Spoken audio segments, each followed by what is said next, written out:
WhatsApp everyone, welcome back to the channel. तो guys आज हम शुरू करने जा रहे हैं हमारी क्लास 11th के लिए आफ्टर हाफ ईयरली वाला पार्ट, जिसके अंदर will be starting with a very interesting and very important chapter that is depreciation. तो भाई डेप्रिसिएशन मेरे साथ साथ सीखना, मैं तुम्हें प्रॉमिस करता हूँ तुम्हारा डेप्रिसिएशन बिल्कुल स्ट्रॉन्गेस्ट बना दूंगा और फाइनल्स में हम फोड़ने वाले हैं। बस मेरे साथ साथ चलते रहना, मेरे साथ साथ तैयारी करते रहना और हम धमाका मचाएंगे फाइनल्स में। चलिए लेट्स बिगिन।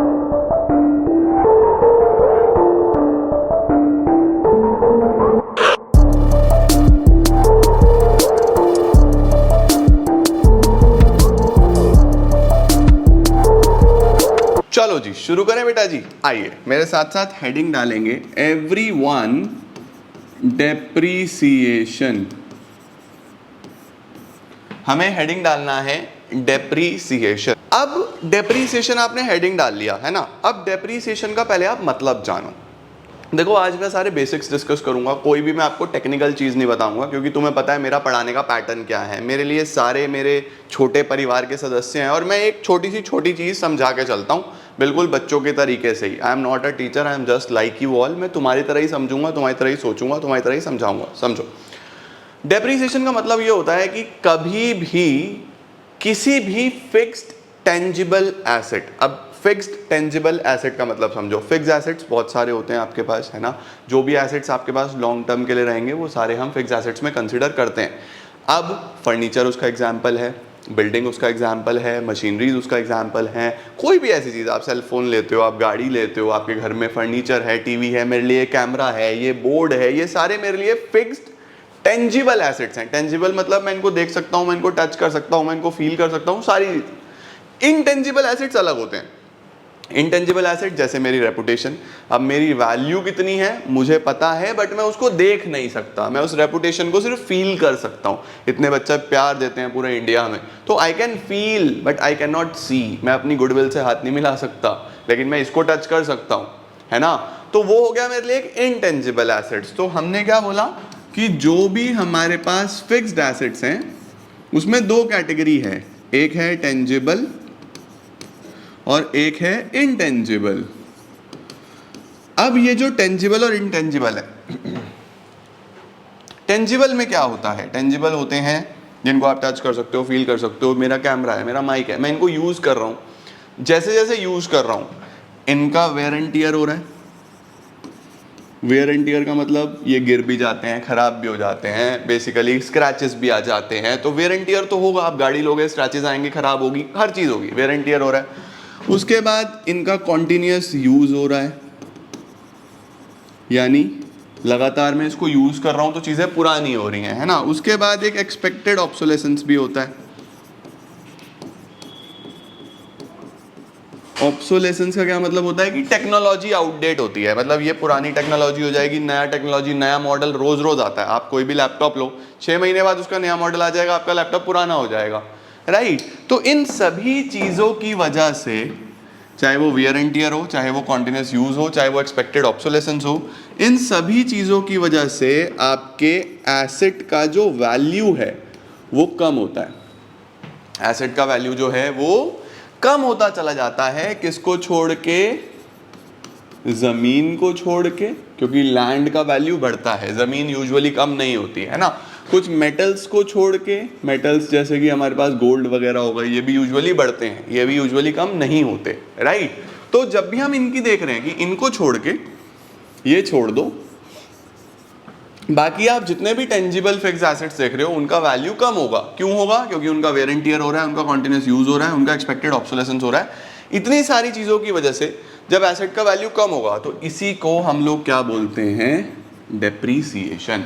तो डेप्रिसिएशन का मतलब क्या है? जब भी किसी फिक्स्ड टेंजिबल, याद रखना बच्चों, यहाँ पे तुम्हें घुमाया जाएगा, यहाँ पे नंबर काटे जाएंगे। Tangible asset is very important.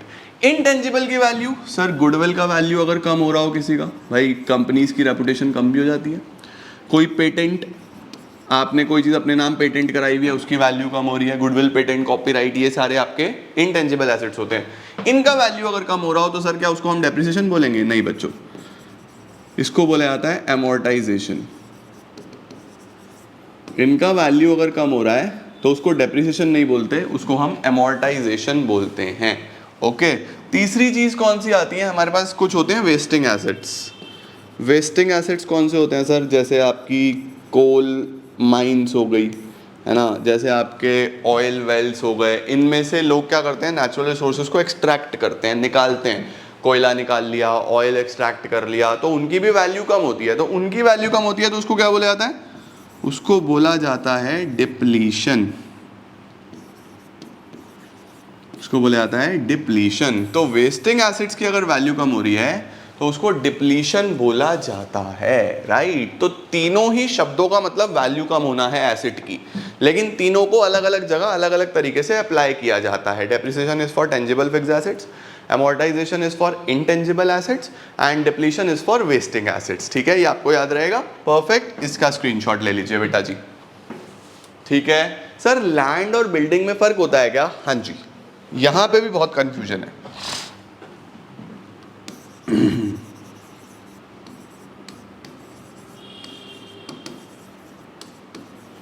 ये दोनों अलग अलग चीजें होती हैं बच्चों। ठीक है, याद रखना, लैंड हम जमीन को बोलते हैं। ये जो जमीन है इसको मैं लैंड बोलूंगा। अब इसके ऊपर जो बिल्डिंग्स बनी हुई हैं ये तो बच्चों पुरानी होगी ना। आप इस जमीन को बेचोगे, इस जमीन का वैल्यू बढ़ेगा, लेकिन आप इसमें से ब्रिक्स निकालो, पुरानी ईंटें बेचो, इसके अंदर से मटेरियल निकालो, पुराना मटेरियल बेचो, तो ये उतने में नहीं बिकेगा, इसका वैल्यू कम हो जाएगा। तो याद रखना, बिल्डिंग का वैल्यू कम होता है समय के साथ, लैंड का वैल्यू बढ़ता है समय के साथ। वैल्यू लैंड की होती है, बिल्डिंग की कोई वैल्यू नहीं होती। बिल्डिंग का वैल्यू तो कम ही होता रहता है। ये भी बच्चों को बहुत कंफ्यूजन होता है, तो मैं ये भी क्लियर करके चलूंगा। ठीक है, परफेक्ट है। चलो सर, अब हमें डेप्रिसिएशन का मतलब समझ में आ गया। अब हमारे पास आता है methods of calculating depreciation. Depreciation calculate करने के मेथड्स कितने होते हैं? What are the various methods of calculating depreciation? तो देखो, मेथड्स कितने होते हैं डेप्रिसिएशन कैलकुलेट करने के? Usually there are 8 methods. कितने मेथड्स होते हैं? 8 तरीके के मेथड्स होते हैं डेप्रिसिएशन कैलकुलेट करने के लिए। ठीक है, अगर आप अपनी बुक, चाहे आप कोई भी बुक यूज़ करते हो, उसको शुरू में आप खोलोगे तो आपको 8 मेथड्स दिखाई दे जाएंगे। बट हमारे सिलेबस में जो हमें पढ़ना है वो 2 ही मेथड्स होते हैं। कौन कौन सा? एक को हम बोलते हैं स्ट्रेट लाइन मेथड, शॉर्ट में मैं इसको SLM बोलता हूँ, और दूसरा होता है रिटन डाउन वैल्यू मेथड।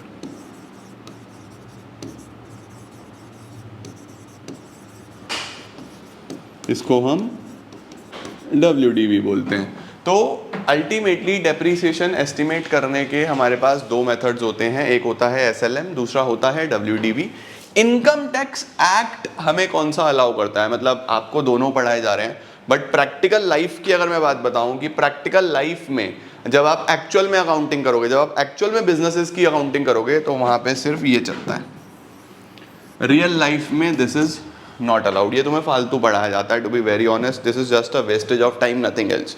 अगर आपके स्कूल एग्जाम में भी ये मेथड दिया जा रहा है तो दैट इज अ वेस्ट।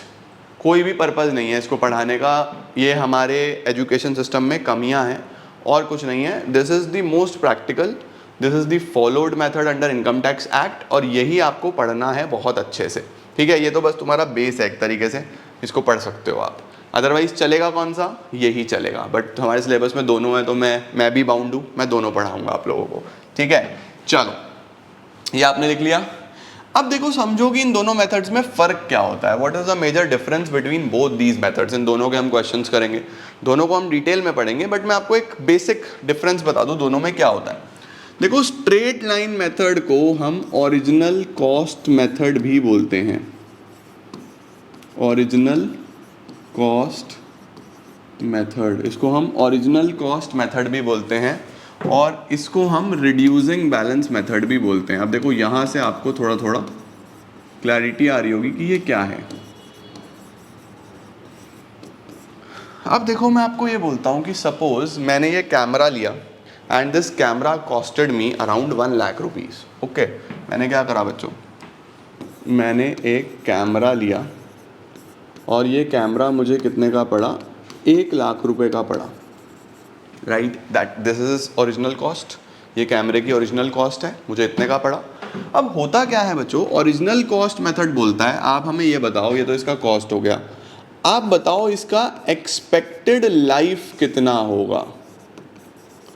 मैंने बोला एक्सपेक्टेड लाइफ होगा इसका 5 साल, एक्सपेक्टेड लाइफ कितना होगा इसका 5 साल। तो इसने बोला 5 साल के बाद कबाड़ में कितने का जाएगा, that is scrap value. Scrap value किसको बोलते हैं, कूड़े में कितने का बिकेगा। मैंने कहा कुछ नहीं बिकेगा, जीरो, इसका कुछ नहीं मिलना। तो ये मेथड ये बोलता है कि भैया आपका कैमरा 1,00,000 रुपए का है, 5 साल चलने वाला है, तो आप ये देख लो ना कि 5 साल चलेगा तो एवरी ईयर 20,000 रुपीज़ का खर्चा आ रहा है आपका, हर साल लगभग 20,000 रुपये। अगर एक कैमरा 1,00,000 का लिया और 5 साल चलेगा तो हर साल 20,000 कॉस्ट डिवाइड हो गया या नहीं हो गया। तो हम लोग क्या बोलते हैं कि इसके अंदर जब आपको डेप्रीसिएशन निकालना है तो डेप निकालना बड़ा आसान है, कॉस्ट माइनस स्क्रैप वैल्यू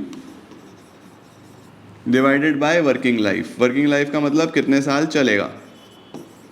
हमारे केस में स्क्रैप वैल्यू 0 है तो हम 0 रख देंगे, तो हम बोलेंगे भैया 1,00,000 रुपए का कॉस्ट था, स्क्रैप में इसका कुछ नहीं मिलेगा, वर्किंग लाइफ इसकी 5 साल है, तो 20,000 रुपये का डेप्रीसिएशन आ गया, 20,000 रुपीज़ का डेप्रीसिएशन आ गया।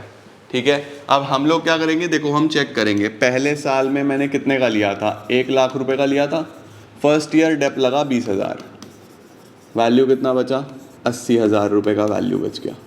दूसरे साल इसमें फिर से डेप्रीसिएशन लगा 20,000, तीसरे साल इस कैमरे की वैल्यू कितनी हो गई हमारे लिए 60,000, फिर 3 साल यूज़ हो गए करते करते, फिर 20,000 का डेप लगा, वैल्यू कितनी हो गई अब 40,000। फिर उसके बाद हमारे पास डेप्रीसिएशन लगा, 4th ईयर में कितना डेप्रीसिएशन लगा 20,000, तो वैल्यू कितनी बची 20,000। फिर हम फाइनल ईयर में इसको यूज़ करेंगे, 20,000 का डेप लगेगा एंड इट बिकम 0। देखो 0 हो गया या नहीं हो गया।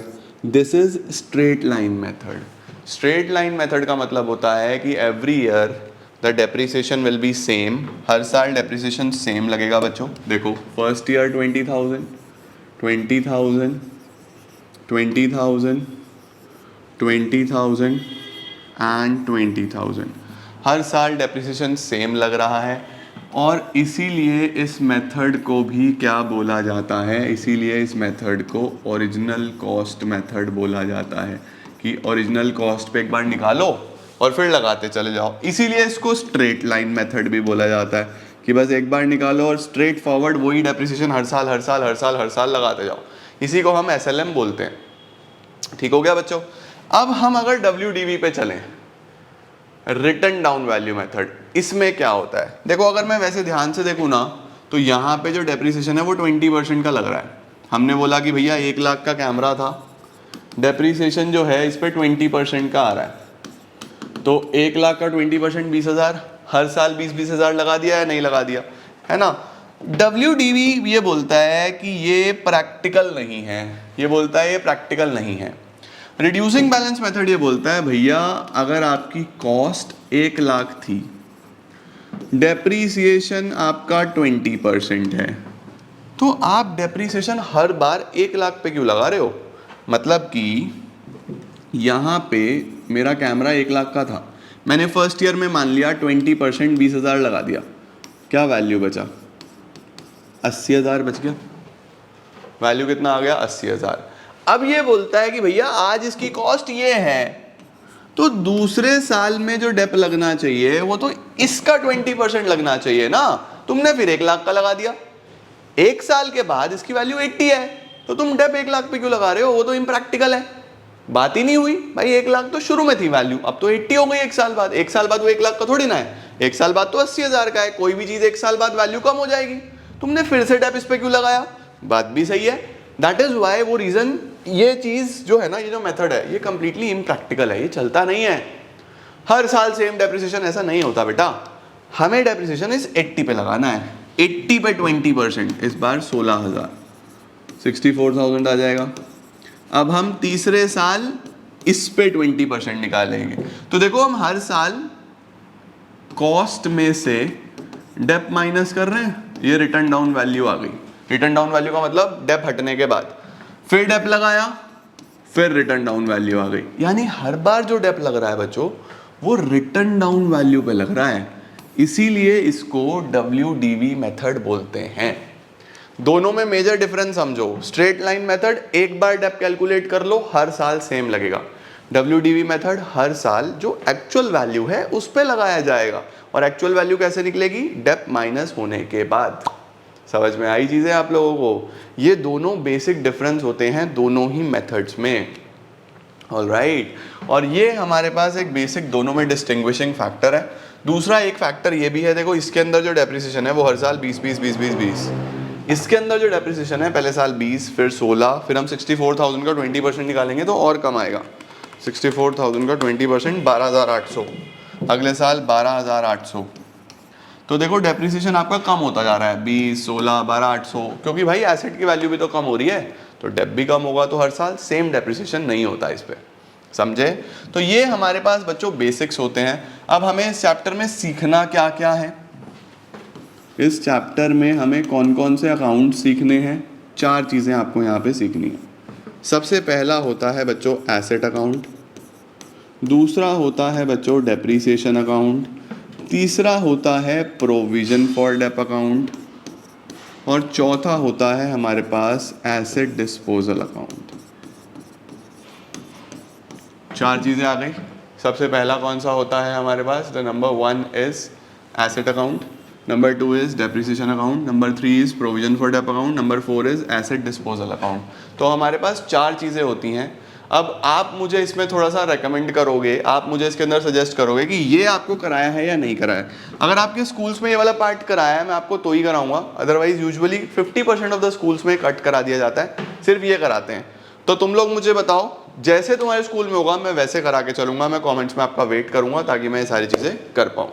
ऑलराइट, तो this was all about depreciation बच्चा। आज मैंने बेसिक्स कराए। आपको इस पर्टिकुलर टॉपिक में कोई भी प्रॉब्लम हो तो दिल खोल के कमेंट में बताना, मैं आज रात को बैठूंगा, सबका रिप्लाई करूंगा, एंड फिर हम चीज़ें आगे लेके चलेंगे। Thank you so much guys for joining in. हम आपको मिलते हैं कल नई वीडियोस के साथ, कुछ और चीज़ों के साथ। स्टैटिस्टिक्स भी शुरू करनी है और अकाउंट्स को भी ऐसे ही आगे लेके चलेंगे। Thank you so much guys.